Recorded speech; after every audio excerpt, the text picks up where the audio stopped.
मैंने राहुल को postmortem report भी दे दिया है। अभी मैं डॉक्टरों के पास भेज के पोस्टमार्टम रिपोर्ट भी चेक करा रहा हूँ और चेक कराने के बाद जो दोषी होगा किसी को छोड़ा नहीं जाएगा, कार्रवाई होगी। कहीं उनके मृत्यु के बाद उनके बच्चों के ऊपर संकट आ गया है कि उनके बच्चों का लालन पालन कैसे होगा। सरकार का कहना है कि जिस प्रकार से जांच जो अधिकारी रहेंगे वो भी सरकारी कर्मचारी हैं, ये भी सरकारी कर्मचारी हैं और इसमें क्या निष्पक्ष जांच हो पाएगी। लेकिन कभी कभी कुछ डॉक्टर ऐसे हैं जो बहुत जानकारी उनके पास नहीं रहती है या ज़्यादा कॉन्फिडेंस, अब मैं विधायक हूँ, बहुत ज़्यादा कॉन्फिडेंस ज़बरदस्ती डिलीवरी किया है और इसलिए ऐसे डॉक्टर के ऊपर कार्रवाई होनी चाहिए। लोगों का सीधा कहना है कि बच्चे का वजन ज़्यादा था, नॉर्मल डिलीवरी करने लायक स्थिति नहीं थी, बच्चे को सही पूछिए ऑपरेशन से पैदा करना चाहिए था, लेकिन कहीं न कहीं डॉक्टर ने ज़बरदस्ती डिलीवरी किया है और इसलिए ऐसे डॉक्टर के ऊपर कार्रवाई होनी चाहिए। और मैं तो धन्यवाद देता हूँ परिवार के जो कुसुम थी जो जिसकी मृत्यु हुई है, उनके पति राहुल जी को, कि मैं उस समय बाहर था और मैंने राहुल जी से बात किया कि आप निश्चिंत रहिए, जो दोषी होगा उसके ऊपर कार्रवाई होगा, आप लोग किसी तरीके से कोई हंगामा ना होने पाए। इन्होंने भरोसा किया मेरे बातों पर और एक जांच टीम का गठन हुआ। मेडिकल कॉलेज के 2 डॉक्टर हैं और एक एसडीएम है। वो टीम अभी लगभग आधे घंटे के अंदर बदलापुर सामुदायिक स्वास्थ्य केंद्र पर आ रही है और वहाँ से आने के बाद इनके परिवारजनों से मिलेगी। मेरा ये मानना है कि अगर इनके परिवार के लोगों ने बार बार कहा कि नॉर्मल डिलीवरी की स्थिति नहीं है, तो डॉक्टर को तुरंत उस पेशेंट को रेफ़र कर देना चाहिए था। अगर उनके हाथ में नहीं था तो उनको रेफ़र करना चाहिए था। पेशेंट अपना चाहे जौनपुर जाता, चाहे बनारस जाता, चाहे जहाँ जाता, कम से कम अपना समुचित इलाज करा देता। और अगर ऐसा डॉक्टर ने किया है तो भाई मेरे समझ से डॉक्टर के ऊपर कार्रवाई होनी चाहिए। अच्छा, जिसमें पोस्टमार्टम भी हुआ, लेकिन परिवार का कहना है कि हम लोग एफआईआर दर्ज करवाना चाहते थे, लेकिन प्रथम जो एफआईआर होता है अभी तक एफआईआर नहीं हुआ। देखिए, ऐसे विषयों में होता क्या है, जब जांच टीम बन जाती है तो एफआईआर थोड़ा एक प्रकार से कहा जाए तो जांच टीम की रिपोर्ट के बाद अधिकतर एफआईआर होती है, क्योंकि उसमें तत्कालिक जांच रिपोर्ट गठित हो गई। चूँकि ये तो कोई अटेम्प्ट टू मर्डर तो है नहीं कि किसी को किसी ने दौड़ा के गोली मार दिया। ऐसे मामले में जांच का कोई आवश्यकता नहीं। किसी को कोई गोली मार दिया और हम और आप बगल हैं, पीछे से कोई लाठी से आपको मार दिया, तो इसमें जांच की कोई बात तो है नहीं, एफआईआर तुरंत दर्ज होगा।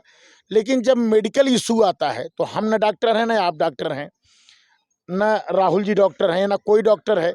तो जब यहाँ ऐसा मामला आता है तो उस समय क्या होता है, ऐसे विषयों में जहाँ टेक्निकल मामला फंस जाता है या डॉक्टरी का मामला आ जाता है, तब वहाँ जांच होती है। जांच में यह तय होता है कि नॉर्मल डिलीवरी लायक था कि नहीं था, इसमें ऑपरेशन करने की आवश्यकता थी। जैसा भी कहना है कि बच्चे की वेट जो है वो लगभग 7 महीने का जब बच्चा था तो उसका वेट 3.5 किलो था। अगर इतना ज़्यादा वेट बच्चे का था तो मेरे समझ से नॉर्मल डिलीवरी करने का कोई मतलब नहीं था। तो कहीं न कहीं, लेकिन ये मैं कह रहा हूँ, मैं तो डॉक्टर हूँ नहीं। अब डॉक्टरी का जो पुस्तक बनी होगी उसमें लिखा होगा कि कितने वेट तक के बच्चों का नॉर्मल डिलीवरी कराना है, कितने वेट तक के बच्चों का ऑपरेशन कराना है, ऑपरेशन के समय या नॉर्मल डिलीवरी के समय कौन-कौन दवाइयाँ चलती हैं। अभी हमको राहुल जी ने पर्चा दिखाया कि ये दवा चला है, लेकिन अब मुझे उतनी जानकारी है नहीं। अब वो दवा जो चला है, इनके पास सारे पर्चे हैं, अब वो दवा आवश्यक था कि नहीं, वो जांच का विषय है, उसको डॉक्टर ही बताएगा ना कि ये सही था कि नहीं। ये जांच में जो दवा चलाई गई, उसकी ज़रूरत थी कि नहीं, कहीं ऐसा तो नहीं कि दवा का हैवी डोज पड़ गया, उसकी आवश्यकता नहीं थी तब भी दवा दे दी गई, जिसकी वजह से मृत्यु हो गई। अब तो जांच की बात है, दवा की वजह से मृत्यु हुई है या ज़बरदस्ती डिलीवरी कराने की वजह से मृत्यु हुई है। अब यह तो जो जांच चल रही है उस जांच में बड़ा स्पष्ट होगा और मेरा मानना है कि जांच के बाद कार्रवाई भी सुनिश्चित है। डॉक्टर को भगवान कहा जाता है जिस प्रकार से, और आप कह रहे हैं कि अगर किसी भी प्रकार से अगर पॉइंट अगर रखा जा रहा है तो उसमें दोषी जो है डॉक्टर के ऊपर ही जो है उंगली उठ रही है, जबकि क्योंकि अगर वजन ज़्यादा था तब भी डॉक्टर को पता चल जाता है, क्योंकि अल्ट्रासाउंड से पता चल जाता है, और बाद में अगर उसका ब्लड प्रेशर कम ज़्यादा था तो वो भी पता चल जाता है। तो ऐसी स्थिति में परिवार को पहले अगर अवगत करा देते तो ये घटना नहीं हुई होती। देखिए, नो डाउट डॉक्टर भगवान है, मैं मानने को तैयार हूँ, लेकिन कभी कभी कुछ डॉक्टर ऐसे हैं जो बहुत जानकारी उनके पास नहीं रहती है, या ज़्यादा कॉन्फिडेंस, अब मैं विधायक हूँ, बहुत ज़्यादा कॉन्फिडेंस में हो जाऊँ तो हमसे भी गड़बड़ हो जाएगी। तो उसी तरीके से कोई भी व्यक्ति को ज़्यादा कॉन्फिडेंस नहीं होना चाहिए, और समय के अनुसार, स्थिति परिस्थिति के अनुसार, आवश्यकता के अनुसार निर्णय लेना चाहिए। और कहीं न कहीं जांच के बाद ये स्पष्ट आ जाएगा कि सही निर्णय उन्होंने, डॉक्टर ने लिया कि नहीं लिया। परिवार का कहना है कि जिस प्रकार से जांच जो अधिकारी रहेंगे वो भी सरकारी कर्मचारी हैं, ये भी सरकारी कर्मचारी हैं, और इसमें क्या निष्पक्ष जांच हो पाएगी? देखिए, होता क्या है, ये बात सही है कि जो जांच करने वाला है वो डॉक्टर ही होगा, हम और आप तो जांच करेंगे नहीं। लेकिन इनके पास भी तर्क है भाई, इनके पास भी तर्क है कि आपका क्या साथ भी है? क्या इतना, मेरा साथ भी है, तर्क भी है कि भाई ये दवा की आवश्यकता थी कि नहीं, नंबर एक बात। नंबर एक चीज़ दवा, नंबर दो चीज़ वेट, कितने वेट पर नॉर्मल डिलीवरी होना चाहिए कि नहीं। ये तो वही किसी डॉक्टर से, या मैं ही अभी शाम तक पता कर लूँगा। अभी मैं किसी डॉक्टर से पूछूंगा और मैं पता कर लूँगा क्या इतने पे ऑपरेशन होना है कि नॉर्मल डिलीवरी है, तो उसमें कोई झूठ थोड़ी बोल पाएगा। और नहीं होगा तो भाई हमारे पास कोर्ट है, हमारे पास सरकार है, तमाम विषय है। अगर डॉक्टर उनको छोड़ देगा, मान लीजिए डॉक्टर हमारी बात नहीं सुना, इनकी बात नहीं सुना, तो अगर इनका लॉजिक सही है तो उसके ऊपर बहुत कुछ है ना, आप कार्रवाई तो तो कार्रवाई सरकार होगी में ही। हैं, आप सरकार में रहते हुए आपकी बात क्यों नहीं सुनेंगे डॉक्टर? भाई मैंने, आपने कहा कि डॉक्टर अगर रिपोर्ट गलत लगा दिया जी। तब, तो डॉक्टर अगर गलत रिपोर्ट लगा दिया उसके ऊपर भी तो है। जी। उसके ऊपर मेडिकल कॉलेज के ऊपर, हमारा लखनऊ का मेडिकल कॉलेज है, जी। केजीएमसी है, मतलब आपका कहना है पीजीआई कि है। निष्पक्ष जांच आप करवाएंगे? जांच 100% होगी। और रही बात, हम लोग परिवार के लिए भी खड़े हुए हैं। अभी हमने लेखपाल को भी बुलाया था, लेखपाल आए भी हुए हैं, और परिवार के तहत हम 35,000 रुपये परिवार को भी दिलवा रहे हैं। और जो 2-3 बच्चियां हैं इनके, 2 बच्चियों को हम लोग मुख्यमंत्री स्पॉन्सरशिप की योजना के तहत 2 बच्चियों को हम लोग प्रयास कर रहे हैं कि इनका रजिस्ट्रेशन करवा के, चूँकि इनकी जो माँ थी कुसुम देवी, जिनकी मृत्यु हुई है, वो सिलाई का काम करती थी, जीविकोपार्जन के लिए वो सिलाई का काम करती थी, उससे वो धन इकट्ठा करती थी जिससे अपने बच्चों का लालन पालन करती थी। कहीं न कहीं उनके मृत्यु के बाद उनके बच्चों के ऊपर संकट आ गया है कि उनके बच्चों का लालन पालन कैसे होगा। तो मुख्यमंत्री जी ने ऐसे बच्चों के लिए योजना चलाई हुई, जिसमें एक बच्चे को लगभग 4,000 रुपया एक बच्चे को मिलता है।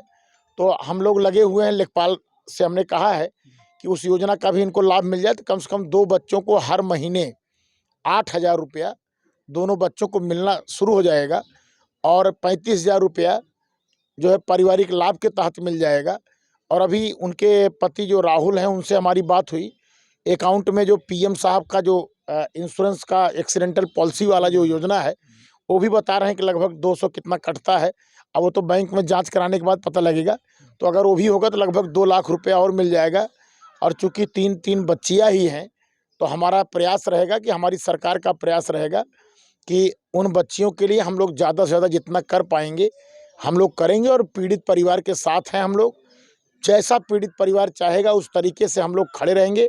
बस हम राहुल की पत्नी को वापस नहीं ला सकते हैं, बाकी हर जगह जो भी उनका इच्छा होगा, हर जगह हम उनके साथ दाहिने पर खड़े रह के उनकी इच्छाओं की पूर्ति करने का प्रयास निषाद और बिंद समाज इस प्रकार से सरकार के साथ रहता है, लेकिन देखा जा रहा है कि चाहे जो आज़ाद बिंद हत्याकांड की मामला हो, चाहे ये वाला मामला हो, इसमें जो मुकदमे दर्ज करने की बात की जा रही है, तो उसमें भी अभी तक कार्रवाई जो है पूर्ण रूप से नहीं देखी गई।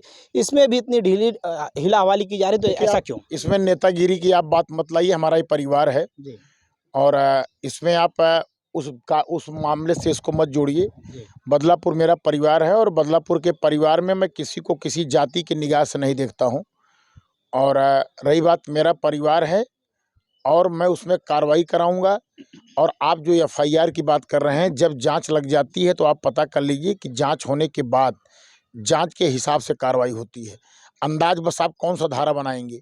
मैंने आपको इतना तर्क से समझाया कि अभी आपको सर पे कोई मार दे, तुरंत मुकदमा दर्ज हो जाएगा, मृत्यु हो जाएगी 302 लग जाएगा, मृत्यु नहीं होगी 307 लग जाएगा, जो आज के समय की जो धाराएं हैं 308 लग जाएगी। ये तो सामान्य सी बात है। लेकिन ऐसे मामले में आप ही बता दो कौन सी धारा दर्ज होगी, आप ही बता दो। इसलिए आप इसको जो है घुमाइए मत। अभी जांच हो रही है, अभी हम रिपोर्ट ले रहे हैं, हमने पूरी तर्क इकट्ठा किया है और उसके बाद जैसे आज पोस्टमार्टम रिपोर्ट अभी आ गई है, मैंने राहुल को पोस्टमार्टम रिपोर्ट भी दे दिया है। अभी मैं डॉक्टरों के पास भेज के पोस्टमार्टम रिपोर्ट भी चेक करा रहा हूँ और चेक कराने के बाद जो दोषी होगा किसी को छोड़ा नहीं जाएगा, कार्रवाई होगी। ठीक।